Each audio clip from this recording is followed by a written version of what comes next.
Hello everyone. Today we will discuss structures of molecules under inorganic chemistry. उसको पढ़ने के लिए हम लोगों को सिर्फ 3 पॉइंट याद रखना है कि किसी भी मॉलिक्यूल्स का शेप को डिटरमाइन करने के लिए ये 3 पॉइंट जो मैंने पहले से आप लोग के लिए लिख दिया है. Shape of a molecule mainly depends on sigma bond and lone pair. To find out the shape of any molecule, pi bond does not contribute to its shape. pi bond कोई कंट्रीब्यूशन नहीं करता है कोई भी molecule के shape को determine करने के लिए. क्यों ऐसा, वो हम लोग आगे एग्जांपल के साथ देखेंगे. Second, order of repulsion. Lone pair greater than lone pair bond pair greater than bond pair. अब ये लोन पेयर रिपल्सन क्यों ज्यादा होता है लोन पेयर बॉन्ड पेयर से, वो क्यों ज्यादा होता है बॉन्ड पेयर से? क्योंकि देखिए जो लोन पेयर होता है वो एक एटम के सिर के ऊपर रहता है और जो बॉन्ड बनता है वो दो एटम्स के बीच में बनता है. एक बॉन्ड में भी 2 ही इलेक्ट्रॉन होते हैं और एक लोन पेयर में ही दो इलेक्ट्रॉन होते हैं. तो बॉन्ड में क्या होता है कि वो जो 2 इलेक्ट्रॉन है वो 2 एटम्स के बीच में शेयर रहते हैं, लेकिन लोन पेयर एक ही एटम्स के ऊपर रहता है. तो वो लोन पेयर को रखने के लिए हमको ज्यादा स्पेस की जरूरत पड़ती है. जैसे अगर हम एक एग्जांपल देखें, if you see this one example, let's suppose this is ammonia. What that suppose this is ammonia only. If you have to see the structure,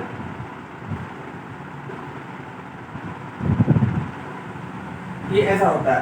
अब अमोनिया में देखिए, अगर आपको थोड़ा सा एलिमेंट्री आइडिया होगा तो ये नाइट्रोजन का हाइब्रिडाइजेशन sp3 है.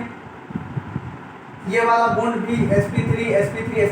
पहले क्या है कि देखिए ये सब तो सारे S और नाइट्रोजन अपना पी देगा, तो ये सब आपस में हाइब्रिडाइज होकर सारे ये जो बॉन्ड है सारे sp3 हाइब्रिडाइज होगा. अब कोई प्योर S और कोई प्योर P नहीं है, सारे हाइब्रिडाइज्ड होकर एक नया ही ऑर्बिटल बन गया है जो कि हमारा sp3 हाइब्रिडाइज्ड ऑर्बिटल है. तो सारा हमारा sp3 हाइब्रिडाइज्ड sp3. तो हमको इससे पता चलता है कि इसमें S का कैरेक्टर 25% ऐसा होना चाहिए, लेकिन ऐसा होता नहीं है. This is not the case.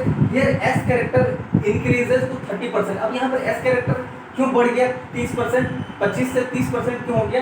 क्योंकि यहाँ पर लोन पेयर है और लोन पेयर को रखने के लिए हमको ज़्यादा स्पेस की जरूरत है, ज़्यादा एंगल की जरूरत है. तो वो ज़्यादा angle that is provided by the S. That's why here S character increases, here S character increases. That's what here S character decreases and these are in these bonds P character increases. I have given elementary idea. We will discuss it later. Third is the each molecule try to occupy a certain shape in space 3D space so as to have a minimum repulsion between two units. अब इसको हम लोग एक example से ऐसे ही समझते हैं. जैसे हमारे पास सबसे पहले तो ये एक कोई एक मॉलिक्यूल है. We have molecule A B N L M. अब A क्या है? ये हमारा सेंट्रल एटम है. ये B क्या है? हमारा सराउंडिंग एटम है. ये N क्या है? नंबर ऑफ सराउंडिंग एटम है. ये L is lone pair and M is number of lone pair. अब हमारे पास कोई एक स्ट्रक्चर है जैसे कि हमारा AB2. We have AB2. AB2L0. अब हमारे पास तो अब इसको हम लोग ऐसे ही समझते हैं कि हमको एक सेंट्रल एटम है और 2 सराउंडिंग एटम है. उन तीनों को ऐसे रखना है एक स्पेस में ताकि उन तीनों के बीच में जो रिपल्सन है, मतलब तीनों क्या, एक तो सेंट्रल एटम है और 2 सराउंडिंग एटम है, तो 2 सराउंडिंग एटम्स के बीच में हमारा जो रिपल्सन होना चाहिए वो हमारा मिनिमम होना चाहिए. So we have to keep those 2 surrounding atoms so that they will feel a minimum repulsion between them. तो अगर आप ऐसा सोचोगे तो अगर हमको कोई स्पेस पे रखना है तो हम उसको ज़्यादा से ज़्यादा एंगल में कब रख सकते हैं? जब वो दोनों 180 डिग्री पर हो. जैसे कि अगर हमारे पास ये AB2L है तो ये तो सेंट्रल एटम हो गया और 2 हमारा सराउंडिंग एटम है. तो इन दोनों को इसके में कैसे रखें कि हमारा जो ये 2 सराउंडिंग एटम है वो मिनिमम रिपल्सन फील करे. तो उसके लिए हमारा B और लोन पेयर तो है नहीं. ये मैक्सिमम एंगल हुआ कि हम ये दोनों सराउंडिंग एटम को रख सकते हैं ताकि वो दोनों मिनिमम रिपल्सन फील करें. अगर ये तो हो गया पहला number. Next one is AB3L0. अब AB3L0 तो इसको भी अगर हम लोग स्पेस में समझे, अगर हमको 3D स्पेस दिया हुआ है और हमको 3 सराउंडिंग एटम को रखना है ताकि वो तीनों मिनिमम रिपल्सन फील करें, तो अगर आप ऐसा सोचोगे तो आपको पता चलेगा कि हम 120 डिग्री पर ही उन तीनों को रख सकते हैं ताकि वो तीनों मिनिमम रिपल्शन फील करें। आगे चलते हैं। अब आता है हमारा fourth one, AB4L0। Now in AB4 if you will see, you will find that the maximum angle, if you maximum angle so that these four surrounding atoms can be kept in a space will be 90 degree. अगर आप ऐसा सोच रहे हो कि अगर चार को रखना है, एक सेंट्रल एटम के चारों ओर रखना है, तो हम उसको 90 डिग्री होगा हमारा मैक्सिमम एंगल। सही है, ये बात सही है, लेकिन अगर जब हमको कन्फाइंड कर दिया जाए कि अगर आपको सिर्फ 2D में ही सोचना है, अगर हमको if we are confined to think in a 2D space, then answer is will be 90 degree. लेकिन जब हमको स्पेस 3D स्पेस में सोचना है कि हमको चार सराउंडिंग एटम्स को एक सेंट्रल एटम के चारों ओर रखना है, तो अगर हमको 90 डिग्री से ज़्यादा मिल रहा है तो वो हमारा आंसर होगा। और हमको 90 डिग्री से ज़्यादा एंगल मिलता है जो कि 109 डिग्री 28 मिनट्स है। अगर हमको AB4L0 को अगर if we have to confine it in 2D space, if we have to confine it in 2D space, then AB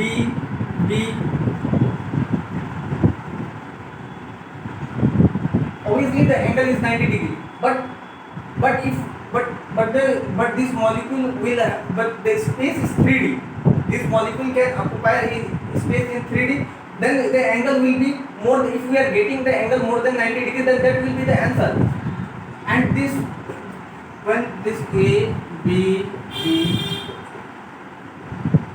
अब हमको क्या मिला कि ये तो 90 डिग्री, अगर ये सेंट्रल एटम का अगर हाइब्रिडाइजेशन DsP2 है तो ये एंगल ठीक है, तब तो ये एंगल हमारा, तब तो ये स्ट्रक्चर ठीक है। लेकिन ये कब हुआ, जब ये प्लेन है, ये A B B B B, ये एक ही प्लेन है। लेकिन जब हमको 3D में सोचना है, हमको अगर हमारा एंगल 90 डिग्री से ज़्यादा आ रहा है, वही होगा हमारा आंसर। क्योंकि 90 डिग्री से अगर ज़्यादा एंगल मिल रहा है तो बढ़िया बात है कि ज़्यादा एंगल होगा, रिपल्शन कम होगा। तो ये हमारा हमको एंगल मिला 109 डिग्री 28 मिनट, ये भी 109 डिग्री 28 मिनट, 109 डिग्री 20, मतलब सारे जो एक बॉन्ड दूसरे बॉन्ड से जो एंगल बना रहे हैं वो 109 डिग्री 28 मिनट है।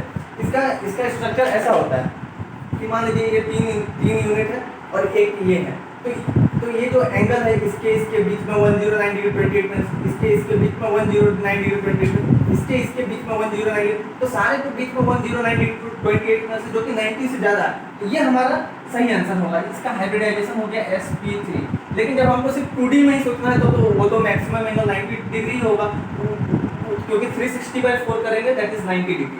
अब 4 से आगे पे चलते हैं। अभी तक हमने ऐसा कोई भी बात नहीं किया है कि जिसमें लोन पेयर है। मैंने AB2L0, AB3L0, AB4L0, अभी तक हमने लोन पेयर को नहीं रखा। धीरे धीरे आगे जैसे चलेंगे तो हम लोग लोन पेयर को भी ऐड करते चलेंगे।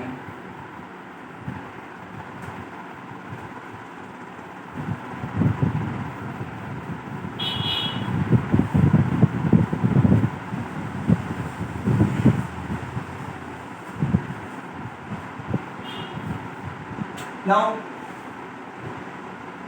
one is AB5L0, AB6L0. Now let's discuss these two molecules, structure of these two molecules. अब देखिए AB5L0, अब 4 के बाद समस्या थोड़ी बढ़ जाती है कि 4 के बाद आप फिर कैसे सोचें कि कैसे 5 यूनिट्स 3D में स्पेस ऐसे होंगे ताकि उन दोनों के बीच में एंगल मैक्सिमम हो, रिपल्शन मिनिमम हो 2 यूनिट्स के बीच में। तो इसका एक ट्रिक है, आप उसको बढ़िया से समझिए कि 4 के बाद जब भी अगर हमको 2 यूनिट्स मिले, सराउंडिंग एटम्स मिले या लोन पेयर भी अगर 4 से ज़्यादा हो, तो आपको तुरंत समझना है कि 2 को तो एक्सिस में रखना, बाकी सारे को प्लेन में। 2 को एक्सिस में, बाकी सारे प्लेन में आ जाएंगे। जैसे कि ये AB5L0 है, तो AB5 मतलब 4 से तो ज़्यादा है, तो 2 तो हमारा एक्सिस में आएगा, बाकी सब प्लेन है। 2 एक्सिस में तो बचे कितने, 3 प्लेन में आएंगे। जैसे कि हमारा AB5 है, AB5 में अब 2 एक्सिस में आएंगे, 3 प्लेन में आएंगे। मैं 3 को प्लेन में बना दूँ, ये एक ही प्लेन है, जैसे A B B B, एक प्लेन में आ गया और 2 एक्सिस B B, ये 3 एक ही प्लेन में। ये हो गया हमारा एक्सिस।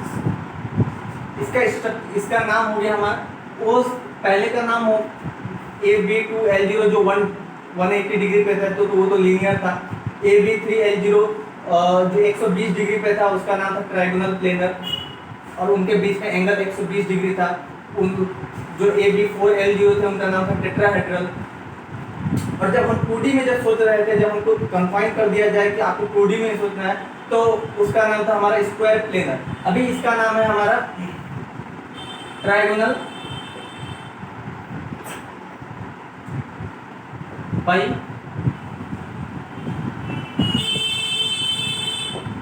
Bi pyramidal.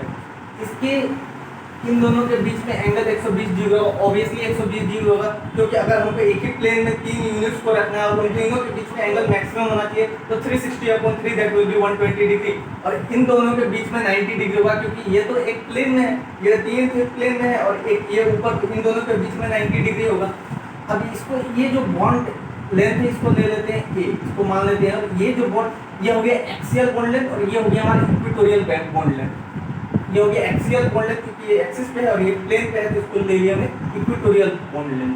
अब आप सोचिए कि एक्सियल बॉन्ड लेंथ ज़्यादा होगा कि इक्वेटोरियल बॉन्ड लेंथ होगा, इन दोनों के बीच में what will be the relation between A and E.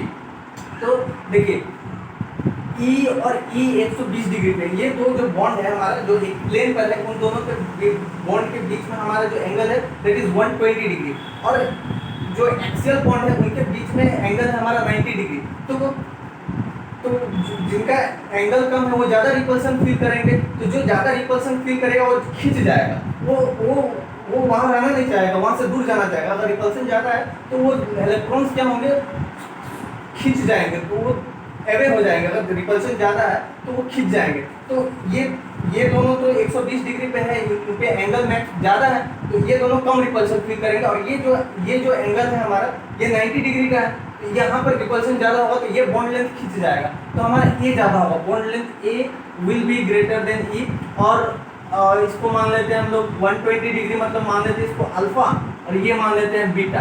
तो alpha will be greater then beta.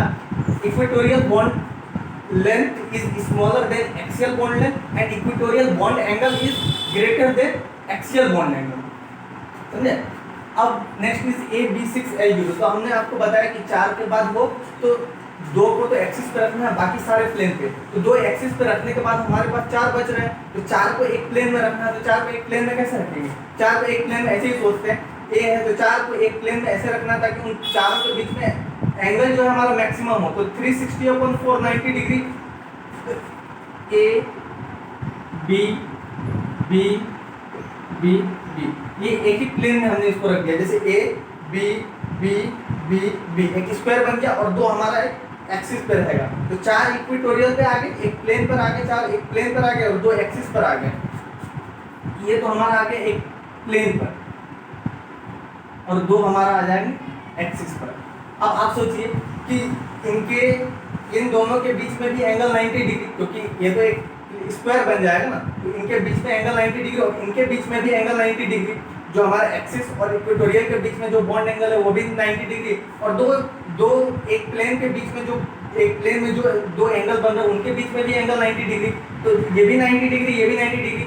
तो अब अगर आपसे कोई पूछा जाए कि बॉन्ड जो बॉन्ड है उनके बीच में रिपल्सन ज़्यादा कहाँ पर है, तो दोनों में ही बराबर है, क्योंकि दोनों में जगह बॉन्ड एंगल सेम बन रहा है, तो दोनों जगह रिपल्सन है लेकिन बराबर है।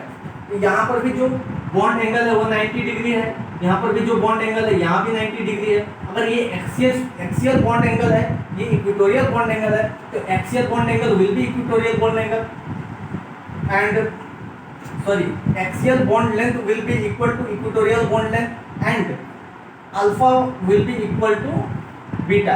अल्फा हमने किसको बोला था? इन दोनों के बीच में, मतलब जो एक ही प्लेन के बीच में जो 2 बॉन्ड्स है उनको हमने अल्फा बोला था। तो alpha will be greater than alpha will be equal to beta, and its name will be square by pyramidal. देखिए ट्रायंगल था तो ट्रायंगुलर बाय पिरामिडल, ये स्क्वायर है तो square by pyramidal, square bye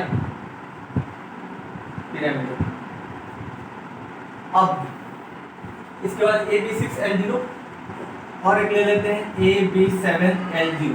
अब AB7L0 ये भी 4 से ज़्यादा है, 4 से ज़्यादा सब यूनिट है, तो इसको भी हमने पहले कैसे सोचा था कि 4 से अगर ज़्यादा है तो 2 एक्सिस पे, बाकी सब प्लेन पे, 2 एक्सिस पे आ जाएंगे तो बचे कितने 5, तो 5 एक प्लेन पे आएंगे, तो उन पांचों के बीच में मैक्सिमम एंगल कितना होना चाहिए, तो 360/5, I think it is 72 degree, तो उन पांचों के बीच में हमारा 72 डिग्री होना चाहिए और 2 will be in the axis. Let's see the structure A B B,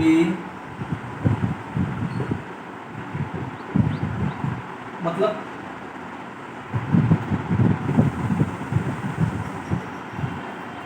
like the structure is like this. Suppose A, and we have to keep 5 surrounding atoms in a plane. We have to keep 5 surrounding atoms in a plane so that they will feel a minimum repulsion between 2 units. And if we keep this, the angle we will get is 72 degree, and 2 will be in the axis.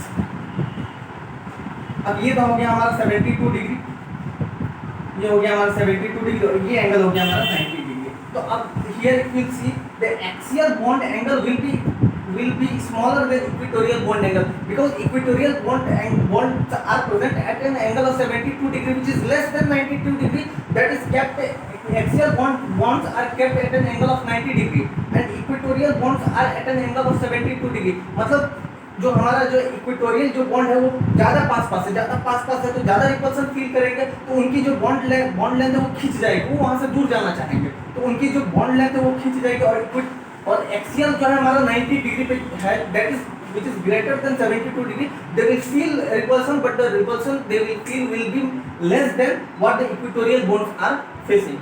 So हमारा equatorial bond length ज़्यादा होगा axial से, और जो हमारा जो ये angle है, ये जो अल्फा हम जिसको बोल रहे थे, वो कम होगा इस बार बीटा से, और इसका नाम हो जाएगा, देखिए एक प्लेन में 5 एटम्स है, तो ये क्या हो गया पेंटागन, 5 है तो पेंटागन बाई पिरामिडल, पेंटागोनल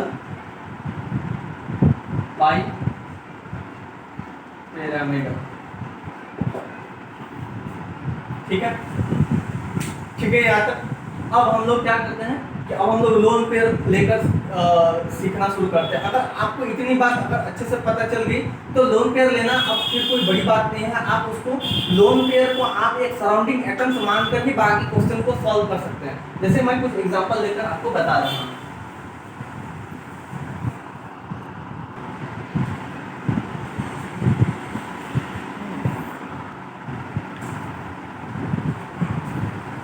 अब जैसे कि आप कुछ लोन पेयर के साथ अब हम लोग कुछ स्ट्रक्चर्स को डिस्कस करते हैं। जैसे कि हमारा AB2L1 है, तो अगर आप इसको सोचोगे कि AB2L1 किससे मिलकर बना हुआ है, तो then we will find that AB2L1 is formed from AB3।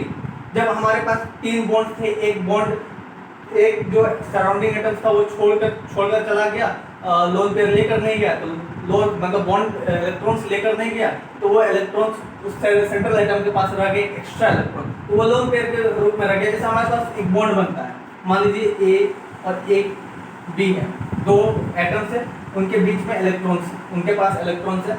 ये मतलब एक ही इलेक्ट्रॉन्स नहीं, इलेक्ट्रॉन्स तो बहुत सारे हैं, लेकिन ये बॉन्ड बनाने वाला इलेक्ट्रॉन्स है जो आउटर शेल में है, वैलेंस शेल में। तो ये अपना एक इलेक्ट्रॉन्स शेयर करेगा, ये एक इलेक्ट्रॉन अपना शेयर करेंगे, तो ये क्या बन जाएगा AB, जिसमें 2 इलेक्ट्रॉन्स होंगे। और ये 2 इलेक्ट्रॉन्स इसके लिए भी काउंट होंगे और ये 2 इलेक्ट्रॉन्स इसके लिए भी काउंट होंगे। पहले ये इलेक्ट्रॉन सिर्फ इसी एटम्स के लिए काउंट होता था और ये इलेक्ट्रॉन सिर्फ इसी के लिए काउंट होता था। But after the bond formation these 2 electrons will be counted for this atom and the same thing is for this atom also. तो इससे क्या हुआ कि इसको भी एक इलेक्ट्रॉन का बेनिफिट हुआ, इसको भी एक इलेक्ट्रॉन का बेनिफिट हुआ। अब अगर क्या हुआ कि अगर ये एटम्स, ये जो सराउंडिंग एटम्स है, अब ये यहाँ से चला जाए, अपना जो लोन पेयर जो अपना इलेक्ट्रॉन जो शेयर किया था वो अपना छोड़कर चला जाए, तो अब क्या हो जाएगा कि इसके पास ऐसा हो एक लोन पेयर आ जाएगा। तो ये AB2L1 किससे मिलकर बना होगा? अगर आप सोचोगे कि प्राइमरी स्ट्रक्चर्स में जाओगे तो आपको पता चलेगा कि ये AB2L1 जो है हमारा AB3 से बना हुआ है।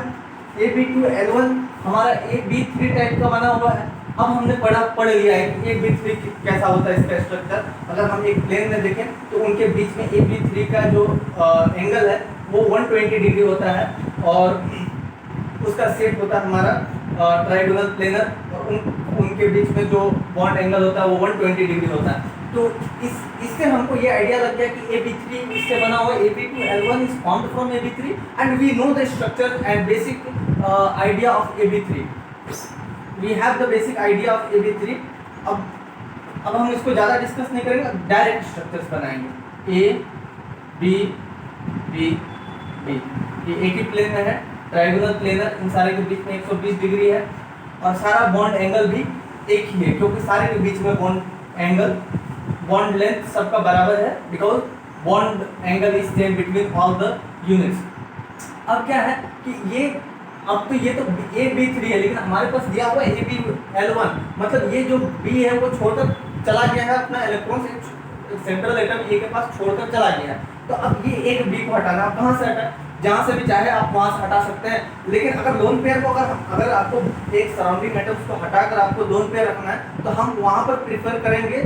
ये बात आप अच्छे से समझ लीजिए कि अगर आपको बॉन्ड हटाना है, अगर सराउंडिंग एटम्स हटाना है और उसके if we have to remove surrounding atom and we have to keep a lone pair instead of surrounding atom, then we have to keep that lone pair so that there will be a angle maximum, so that there will be a maximum angle. मतलब आप समझ रहे हैं? अभी आपको example से धीरे धीरे जैसे आएगा आपको पता चलेगा। देखिए यहाँ पर 120 डिग्री 120 डिग्री 120 डिग्री, तो कहीं से भी आप सराउंडिंग एटम्स को हटाओ, लोन पेयर को रखो, कोई फर्क नहीं पड़ता। तो मैं इसको यहाँ से हटाकर एक लोन पेयर रख देता हूँ। मैं ये कहना चाह रहा था कि अगर आपको लोन पेयर हटाना है तो आप उस सराउंडिंग एटम्स को हटाओ जिनके बीच में जो एंगल है वो ज़्यादा होना चाहिए। ऐसा नहीं कि एक तो 72 डिग्री और एक 90 डिग्री। तो अगर हमको इस सराउंडिंग एटम्स को हटाकर लोन पेयर रखना है तो हम ज़्यादा एंगल वाला में जाएंगे लोन पेयर को रखने के लिए, क्योंकि लोन पेयर मैंने आपको पहले बताया था लोन पेयर एक एटम्स के पास रहता है और उसको रखने के लिए ज़्यादा स्पेस चाहिए, ज़्यादा एंगल चाहिए, समझ रहे हैं? तो इसीलिए हमको मैं यही बोल रहा था कि अगर हमको सराउंडिंग एटम्स को हटाकर अगर लोन पेयर रखना है तो हमको वो एंगल वो सराउंडिंग एटम्स सेलेक्ट करना होगा जो कि ज़्यादा एंगल पर है दूसरे सराउंडिंग एटम्स के साथ। तो यहाँ पर तो सारे 120 डिग्री पर है तो यहाँ पर कोई फर्क नहीं पड़ा। अब इसका स्ट्रक्चर क्या हो जाएगा, ये ऐसा है A B B,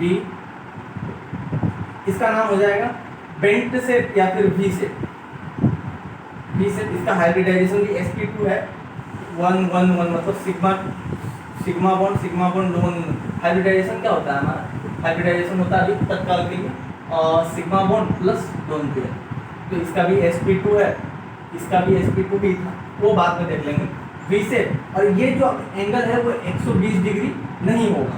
ये जो एंगल है पहले 120 डिग्री हुआ करता था, AB3 में एंगल जो है दो यूनिट्स के बीच में 120 डिग्री हुआ करता था, लेकिन अब हमारा कॉमन सेंस बोल रहा है कि ये 120 डिग्री तो नहीं होगा, 120 डिग्री से कम होगा, क्योंकि ये जो लोन पेयर है, ये लोन पेयर देखिए पहले क्या था, पहले हमारा रिपल्सन कैसा था, सेकंड पॉइंट याद कीजिए जो हमने लिखा था पहले। तो हमने सेकंड पॉइंट में क्या डिस्कस किया था, lone pair repulsion will be more than lone pair bond pair will be more than bond pair, यानी बॉन्ड पेयर रिपल्सन, यहाँ lone pair bond pair repulsion. तो ये लोन पेयर और बॉन्ड पेयर रिपल्सन ज़्यादा होगा, तो ये जो रिपल्सन ज़्यादा होगा तो ये इसको इधर खींच देगा, ये इसको इधर खींच देगा। तो ये जो एंगल, ये जो सराउंडिंग एंगल से ये पास आ जाएंगे, तो ये एंगल जो है हमारा 120 डिग्री से कम हो जाएगा। कितना कम होगा मुझको भी नहीं पता, लेकिन हमको कॉमन सेंस कहता है कि 120 डिग्री नहीं होगा। चलिए मैं यहाँ पर कुछ ऐसे लिख देता हूँ, 105 डिग्री ऐसे कुछ लिख देता हूँ। तो 120 degree, this angle alpha will be less than 120 degree, ठीक है। अब AB3L1 पर आते हैं, AB3L1। अब AB3L1 अगर आप सोचोगे तो AB4 से बना होगा, और AB4 का स्ट्रक्चर कैसा था, A B B B B। अगर हम जब ये सोच रहे हैं कि एक ही प्लेन है, लेकिन अगर हम 3D में सोचेंगे तो हमने डिस्कस किया था कि वो टेट्राहेड्रल होता है 109 डिग्री 28 मिनट्स। तो अगर हम AB3L1 को देखें, if you will see the AB3L1 that is formed from AB4 and AB4 has the structure of tetrahedral and the bond angle is 109 degree 28 minutes। तो AB4 को पहले आप ड्रॉ कर लीजिए, AB4, और देखिए सारे के बीच में एंगल, बॉन्ड एंगल जो है वो हमारा 109 डिग्री 28 मिनट्स है। यानी इसका मतलब अभी भी हमारा वही केस है कि आप सराउंडिंग एटम्स को कहीं से भी निकाल सकते हो और उसके बदले में आप लोन पेयर रख सकते हो। तो आप सराउंडिंग एटम्स को कहीं पर भी रखो, चलिए मैं यहाँ से निकाल दिया और यहाँ पर लोन पेयर लगा दिया। तो अभी हमारा ये जो स्ट्रक्चर बना उसका नाम है हमारा पिरामिडल स्ट्रक्चर। पिरामिडल। क्यों पिरामिडल? क्योंकि मैंने आपको बताया था टेट्राहेड्रल का स्ट्रक्चर ऐसा होता है, ऐसा ये टेट्राहेड्रल स्ट्रक्चर होता है। अगर मैं इसको हटा दूं तो ये पिरामिड की तरह बन रहा है, जो कि 3D में है, 3D में, 2D में नहीं, ये 3D में है। तो ये पिरामिडल स्ट्रक्चर बन रहा है। और अब इसके बीच में जो एंगल है वो 109 डिग्री 28 मिनट्स नहीं होगा, उससे कुछ कम होगा, उससे कुछ कम होगा। अब 109 डिग्री 28 मिनट्स नहीं है तो कितना है मुझको भी नहीं पता, लेकिन 109 डिग्री 28 मिनट से कम होगा। अब इसको this alpha will be less than 109 degree 28 minute. जैसे हम अगर वाटर का एग्जांपल लें, जैसे हमारा वाटर एग्जांपल H2O मॉलिक्यूल, तो ऑक्सीजन H दो लोन, तो अभी भी सिग्मा दो लोन पेयर, तो हाइब्रिडाइजेशन हमारा हो जाएगा S हाइब्रिडाइजेशन हो जाएगा हमारा SPPP, sp3, ये भी sp3, पहले हमारा S3P3, चारों आपस में हाइब्रिडाइज हो गए, एक नया ही ऑर्बिटल बन गया जो कि हमारा sp3 है। तो सारे तो sp3 हो गए।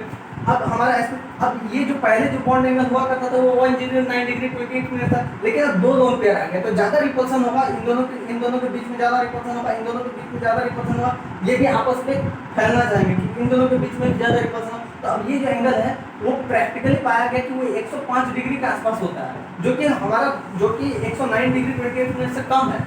वो भी हम भी यही बात बोलते हैं कि 109 डिग्री 28 मिनट से कम होगा, जो कि 105 डिग्री है। और ये सही भी है कि ये एक्सपेरिमेंटली पाया गया। ठीक है, अब AB4L1, अब AB4L1, now if you think AB4L1 is made from AB5, AB4L1 is formed from AB5। अब AB5 का structure that we have discussed, AB5 मतलब 4 से ज्यादा है, तो 4 से ज्यादा तो दो एक्सिस, बाकी सब प्लेन में दो एक्सिस बचे कितने, 3, तो दो एक्सिस पे रखेंगे और 3 प्लेन पे रखेंगे, तो ट्राइगोनल बाइपिरामिडल बनेगा। अब हमको लोन पेयर को अब सराउंडिंग एटम्स को हटाकर लोन पेयर को रखना। अब हम सोचेंगे, अब हमको थोड़ा यहाँ पर सोचना होगा क्या लोन पेयर को अगर हमको रखना है सराउंडिंग एटम्स को हटाकर, तो उस जगह पर रखेंगे जहाँ पर एंगल ज्यादा हो, रिपल्शन मिनिमम हो। तो अब देखिए AB5 को अगर हम बनाना चाहें, AB पहले हमने बना चुका था, फिर भी एक बार बना लेते हैं।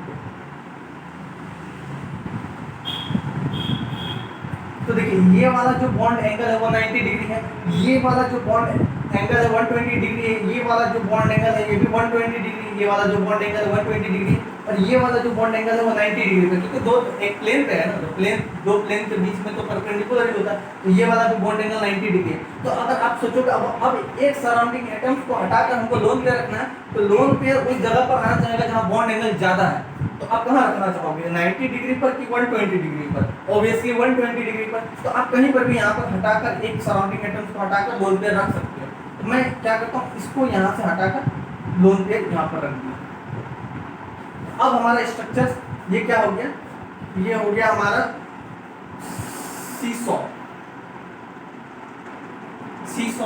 वो बच्चे का खेलने वाला होता है ना गार्डन पे, ऐसे करके ऐसे लगा रहता है, बच्चे ऐसे खेलते हैं, उधर बैठकर इधर बैठकर, वो होता है सीसॉ। तो वैसा ही स्ट्रक्चर बन गया, इसका नाम है सीसॉ।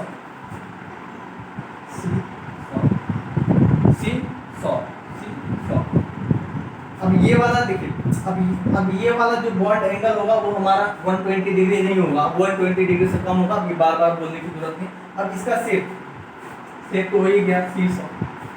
और हाइब्रिडाइजेशन भी अगर आप नहीं भी पढ़े हो तो फिर भी ऐसे ही निकाल सकते हो, 1 2 3 4 5 सिग्मा प्लस लोन पेयर ही काउंट होता है। पाई बॉन्ड का हाइब्रिडाइजेशन में, पाई बॉन्ड का भी हाइब्रिडाइजेशन में कोई रोल नहीं होता है, और शेप में भी कोई काम नहीं होता। लेकिन अभी तक हम लोग पाई बॉन्ड का डिस्कस किए नहीं, आगे अगर एक्चुअल एग्जांपल लेंगे तो वहाँ पर दिख जाएगा। तो 1 2 3 4 5 हाइब्रिडाइजेशन मिलती है sp3d। इसके बाद और आगे बढ़ते हैं।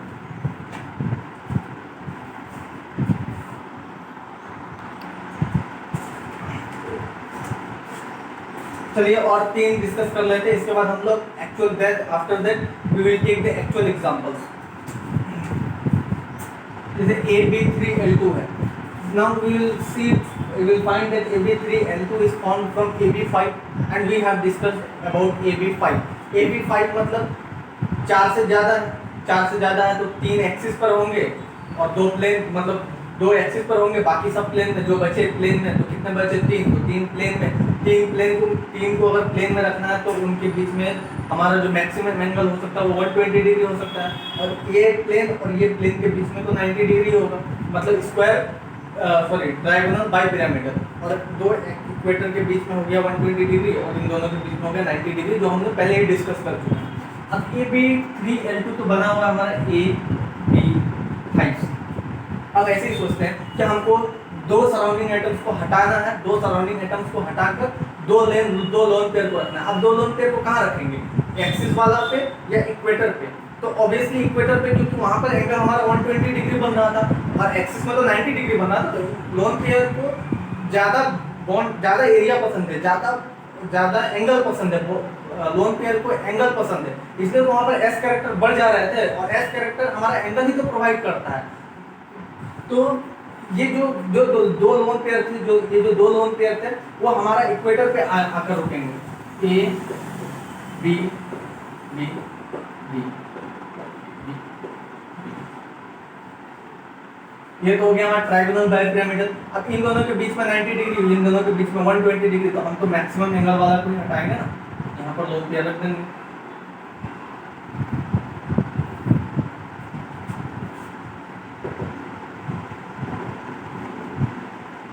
ये हो गया हमारा बेंट टी से,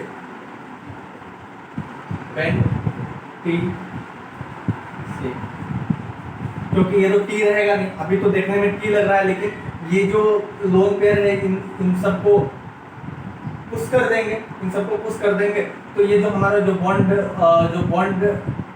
लेंथ है वो पास आ जाएंगे, तो परफेक्ट टी नहीं रहेगा, वो बेंट हो जाएगा, इसलिए नाम है उसका बेंट टी से। ठीक है, ये 3D स्ट्रक्चर से इरेगुलर स्ट्रक्चर है। इसके बाद हमारा है AB2L3, AB2L3 भी AB5 से मिलकर बना हुआ है, 2 एक्सिस पर होंगे, बाकी जो बच्चे प्लेन पर, तो ये सारे जो लोन पेयर है वो एक ही प्लेन पर आ जाएंगे, एक ही प्लेन पर, ये यहाँ भी लोन पेयर, यहाँ भी लोन पेयर, यहाँ भी लोन पेयर, एक्चुअल बॉन्ड तो 2 होंगे, तो हमारा इसका जो स्ट्रक्चर हो जाएगा वो हो जाएगा हमारा लीनियर।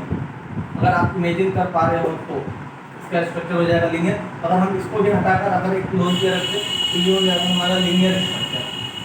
अब AB5L1 ये हमारा बना हुआ है AB6 से।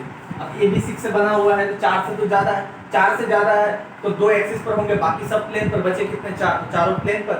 4 के बीच में एंगल, मैक्सिमम एंगल कितना होगा, 90 डिग्री, और इन दोनों के बीच में भी एंगल 90 डिग्री। तो अभी आप स्वतंत्र हो, अब आपको खुली आज़ादी मिलेगी कि आप कहीं से भी हटाओ, एक सराउंडिंग एटम्स को हटाकर लोन पेयर रखना है। तो अब देखिए A B B B B, ये तो हमारा एक तो हो गया, स्क्वायर बन गया, और 2 ये भी। तो यहाँ भी एंगल 90 डिग्री बन रहा है, यहाँ भी एंगल 90 डिग्री, यहाँ भी एंगल 90, तो सारे बॉन्ड जितने भी बन रहे हैं सारे 90 डिग्री। तो कहीं से भी आप बी को हटाओ कोई फर्क नहीं पड़ता, तो चलिए मैं यहाँ से हटा देता हूँ, मैं यहाँ से हटाकर यहाँ लोन पेयर रख दूँगा। तो इसका स्ट्रक्चर हो जाएगा हमारा स्क्वायर बाई पिरामिडल नहीं होगा, पिरामिडल, एक ही पिरामिड में काम आ रहा है। Lone pair structure, lone pair का ये काउंट थोड़ी ना हो रहा है, लोन पेयर का इसमें काउंट नहीं हो रहा है कि ये भी एक बॉन्ड बना रहा है, बॉन्ड नहीं ना बना रहा है, इसीलिए स्क्वायर पिरामिडल, एक ही पिरामिडल बना है, स्क्वायर पिरामिडल। अब हम लोग एक्चुअल एग्जांपल्स लेते हैं। सबसे अगर आप ये चीज़ को अंदर बहुत अच्छे तरीके से समझ गए तो स्ट्रक्चर्स में, एक्चुअल स्ट्रक्चर्स में आपको कोई भी तकलीफ नहीं होगी। जैसे हम कुछ एग्जांपल्स लेते हैं,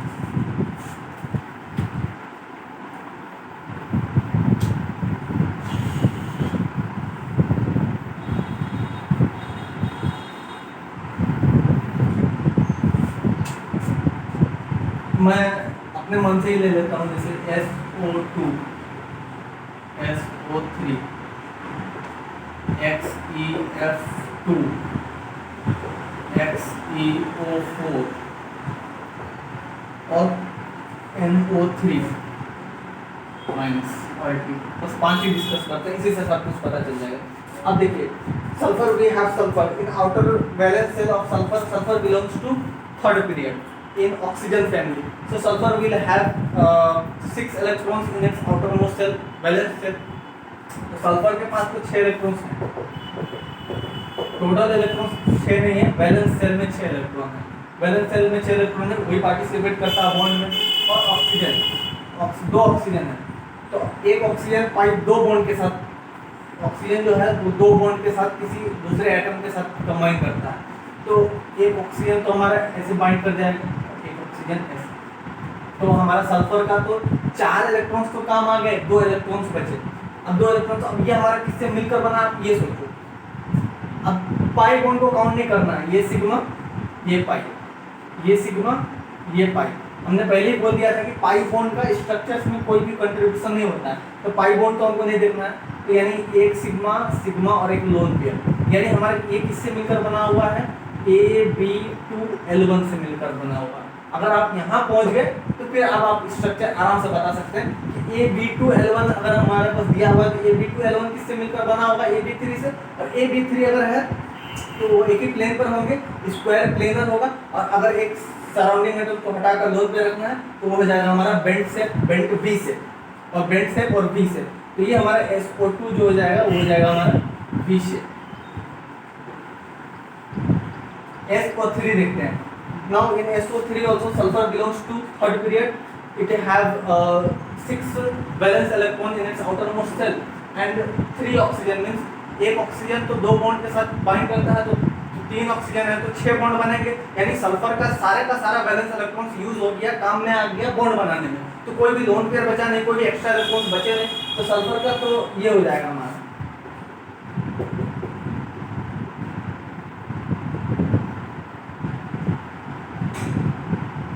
ऐसे बना देते।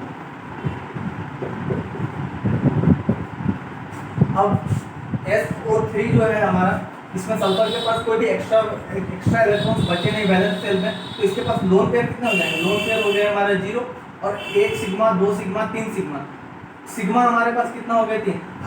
इससे भी पता चला, हाइब्रिडाइजेशन का भी अनुमान लगा सकते हैं, अगर सिग्मा 3 है, लोन पेयर 0 है, तो हाइब्रिडाइजेशन ऑब्वियसली sp2 होगा। यहाँ पर कितने सिग्मा थे, 2 सिग्मा थे, लोन पेयर 1 था, तो हमारा यहाँ पर भी हाइब्रिडाइजेशन कितना हो जाएगा, सिग्मा प्लस लोन पेयर, तो 2 सिग्मा 1 लोन पेयर, तो हो जाएगा हमारा हाइब्रिडाइजेशन sp2, 2 p और 1 s, 3 हो गए, sigma plus lone pair hybridisation, यही हो गया। इसका भी हाइब्रिडाइजेशन वही हो जाएगा sp2, क्योंकि 3 सिग्मा लोन पेयर, तीनों को जोड़ेंगे तो 3 होगा, जो कि sp2 होगा। चलिए कोई बात नहीं। अब ये हमारा, ये बना किससे है, अब ये हमारा बना किससे है, तो ये हमारा बना है AB3 से। This molecule is formed from AB3। अब हमको AB3 का एलिमेंट्री आइडिया पता है कि AB3 किससे मिलकर बना हुआ है। AB3 कैसे बना हुआ है कि यहाँ पर एक सेंट्रल एटम है, 3 सराउंडिंग एटम है, तीनों के बीच में एंगल 120 डिग्री है, यानी ट्राइगोनल प्लेनर है, और कोई लोन पेयर नहीं है, तो हमको कोई सराउंडिंग एटम्स को हटाकर कोई लोन पेयर को रिप्लेस भी नहीं करना है, तो स्ट्रक्चर सिंपल सा, आसान सा हो गया, ट्राइगोनल प्लेनर। HCF2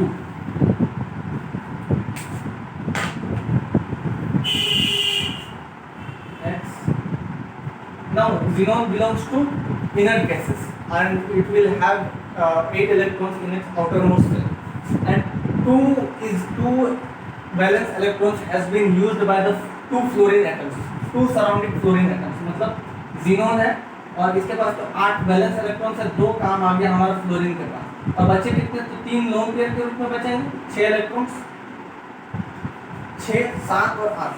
अब ये हमारा किससे मिलकर बना हुआ है, 1 2 3 4 5,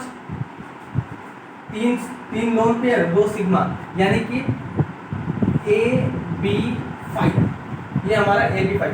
इसका स्ट्रक्चर, इसका एक्चुअल क्या होगा कि AB2L3, ये तो इसके जैसा है, और ये किससे मिलकर बना हुआ, ये AB5 से मिलकर बना होगा। AB5 पहले होगा, फिर बाद में ये AB2L3 बना होगा, तो अब AB5 को अगर हम देखें तो क्या हो जाएगा, 3 प्लेन में, एक ऊपर एक नीचे, ट्राइगोनल बाइपिरामिडल, और तो हमको 3 सराउंडिंग एटम्स को हटाकर लोन पेयर को रखना है, तो कहाँ वाला रखेंगे, ऑब्वियसली इक्वेटर वाला रखेंगे, क्योंकि उनके बीच में एंगल जो है 120 डिग्री है, तो अगर हम 3 सराउंडिंग एटम्स को हटाकर लोन पेयर अगर रख देते हैं तो हमारा जो ये बनेगा एक central atom, surrounding atoms linear structure बनेगा। आप देख लीजिएगा Ab2L3 को हमने लीनियर स्ट्रक्चर बोला होगा, तो ये हो जाएगा हमारा लीनियर। आप अगर इसको पहचान लिए Ab2L3 है तो फिर आप आराम से सोच सकते हो कि हमारा एक सेंट्रल एटम है, 3 सराउंडिंग एटम्स एक प्लेन में है जो कि 120 डिग्री पे भी 120 डिग्री पे है, और 2 हमारे एक्सिस पर है जो कि 90 डिग्री पर है। तो अब हमको अगर सराउंडिंग एटम्स को हटाकर लोन पे रखना है तो ज़्यादा एंगल पे रखेंगे। तीनों सराउंडिंग एटम्स को हटाकर हमने लोन पे रख दिया, और बचे कितने, सिर्फ 2 सराउंडिंग एटम्स, तो इसका स्ट्रक्चर क्या हो गया, लीनियर। अब HeO4 देख लेते हैं।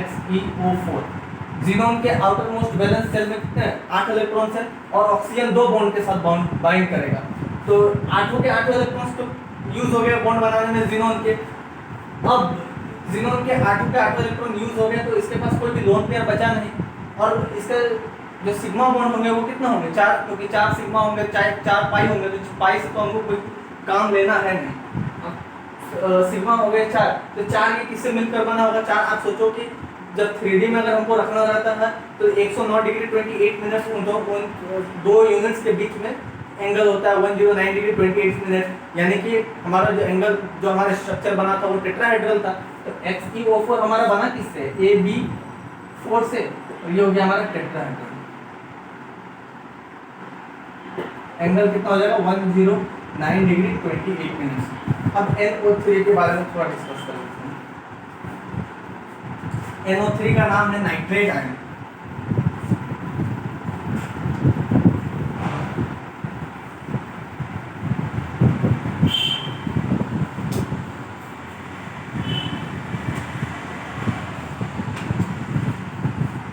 ये सब मैंने अपने दीदी का पेंटिंग से फाड़ कर चिपका दिया।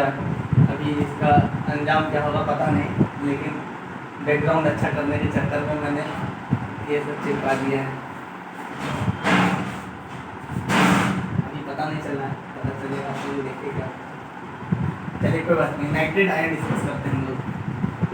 NO3-, इसका नाम है हमारा नाइट्रेट।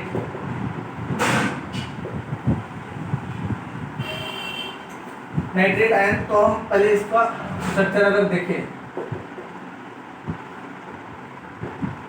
क्या स्ट्रक्चर सही है।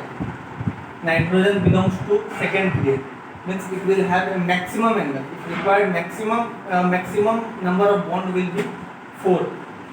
यहाँ पर कितना 2 2 4 5 बॉन्ड बन रहा है, मतलब इसका हाइब्रिडेशन क्या हो गया sp3d, और d तो सेकेंड पीरियड पे तो होता ही नहीं, तो ये स्ट्रक्चर हमारा गलत हो गया। डी सेकेंड पीरियड पे होता नहीं, उनके पास सिर्फ S और P होता है, तो D नहीं होता है, तो वो 4 से ज़्यादा बॉन्ड बना ही नहीं सकते। मैक्सिमम बॉन्ड 4 ही बना सकते हैं, जो कि sp3 होगा। sp अगर 5 बॉन्ड बना रहे हैं तो sp3d या फिर dsp3, तो D तो होता ही नहीं है, तो ये स्ट्रक्चर तो हमारा गलत हो गया। सही स्ट्रक्चर देखिए, सही स्ट्रक्चर देखिए।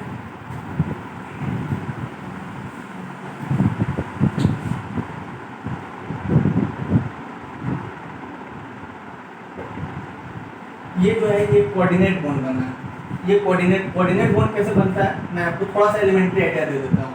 A B, अगर इन दोनों को कोवेलेंट बॉन्ड बनाना तो A हमारा एक इलेक्ट्रॉन शेयर करेगा, B हमारा एक इलेक्ट्रॉन शेयर करेंगे। तो ये जो बॉन्ड बनेगा A और B के बीच में जो बॉन्ड बना, that has been formed by the contribution of one electrons from each atoms, but in the case of coordinate bond